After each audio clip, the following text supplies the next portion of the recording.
Yeah, so JV tennis season is over. I mostly help out with the JV team. I help them improve their technique and stuff like that. And their season wrapped up, I think, a couple weeks ago now.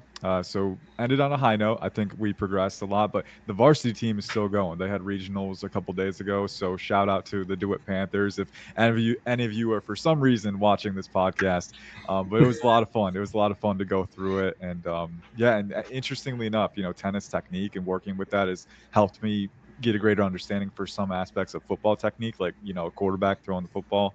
There's similar body mechanics there, so it's been fun. It's been a lot of fun to get involved with it, but we're wrapped up now, so fully involved in football. Cool. And JT, it's good to see you. How are things with you right now?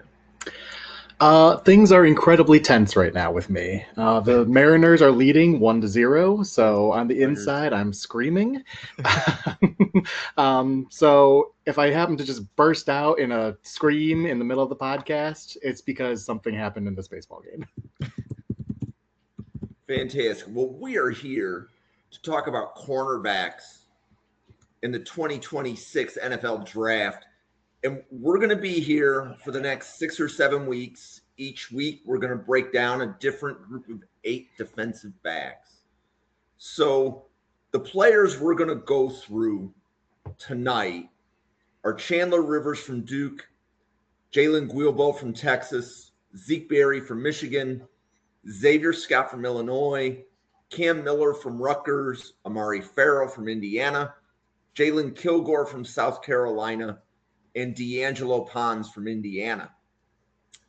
What this group of players has in common is that their positions may not be fully defined. And as we go through each player, you might hear some similar comments from JT or Ian. But the first player we're going to talk about is Chandler Rivers from Duke. And Ian, you want to kind of kick off what you have on Chandler Rivers?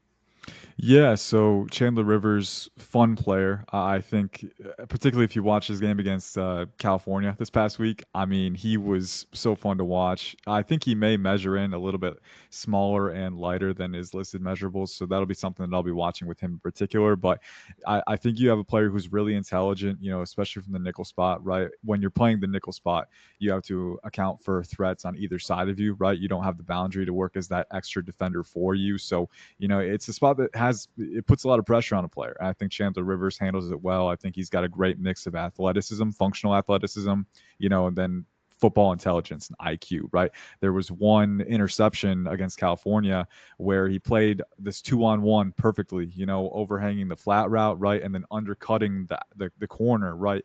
Kind of anticipating the throw and making that read and making the play on the ball. So he's got that playmaking range in the short and intermediate, right? But he can also manage route relationships. I think athletically, he's an energetic